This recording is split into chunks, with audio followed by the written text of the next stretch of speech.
आपको क्या लगता है अख्तर साहब की गुफ्तगू सुन के? कामरान साहब, आप तो 26वीं तरमीम का भी हिस्सा थे और उन्होंने कहा बार काउंसिल ने सबने उनका फैसला था कि कमीशन भी बनना चाहिए, सब कुछ।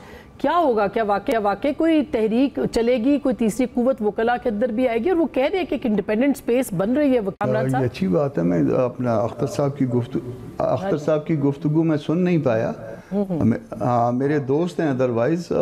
एक तो एको हो रही है, आवाज़ को ज़रा ठीक करेगी जी। मैं उनकी गुफ्तगू सुन नहीं पाया। हाँ अच्छा, करेंगे जी। अच्छी बात है अगर किसी ने ज़मीर की आवाज़ के ऊपर कोई वो किया है। मुझे उस वजूहात का पता नहीं है कि उन्होंने किन वजूहात की बिना पे रिज़ाइन किया है। मेरी गुफ्तगू नहीं हुई। पहले किसी ज़माने में जो है वो जब हमारे अपने नुमाइंदे थे ये अख्तर साहब इसमें कमीशन में, मैं ख़ुद भी बार काउंसिल में रहा हूँ, तो उस वक्त भी हमारी नुमाइंदगी किया करते थे।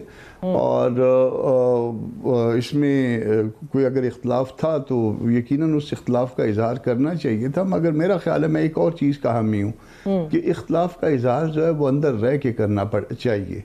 अगर आप अपनी जगह छोड़ के इख्तलाफ का इजहार करते हैं तो उसका नतीजा ये होता है कि वो फिर कोई जगह कोई और पुर कर लेता है, और उसका अल्टीमेट रिजल्ट ये होता है कि जो चाह रहे होते हैं आपको रास्ते से हटाना, वो आप रास्ते से जब हटते हैं तो स्पेस उनको मिल जाती है, तो फिर बड़ा आसान हो जाता है। फिर उसके बाद जो है ना, और जो बैठा होता है अदारों में, जाहिर है उन्हीं की बात जो है ना वो मैटर करती है। तो मैं, अगर उन्होंने रिज़ाइन किया है, कोई भी रिजर्वेशंस थी, उनको इख्तलाफ करने का, हर बात पे इख्तलाफ करने का हक था।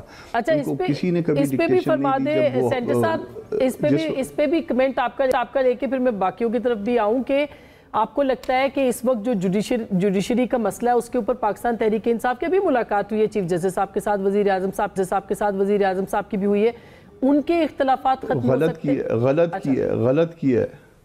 अच्छा, उन्होंने भी गलत किया है, पीटीआई ने भी गलत किया है। और मेरा गिला तो चीफ साहब के साथ है, मेरा गिला तो पीटीआई के साथ नहीं बनता, क्योंकि मेरा गिला अपने अदारे के साथ बनता है जिसका मैं हिस्सा हूँ।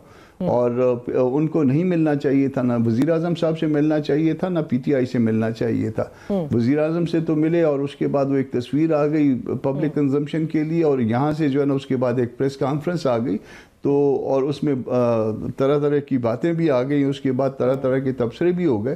तो ये जो कुछ किया है, ये कॉम्प्रोमाइज़ हुई है जुडिशरी इसमें।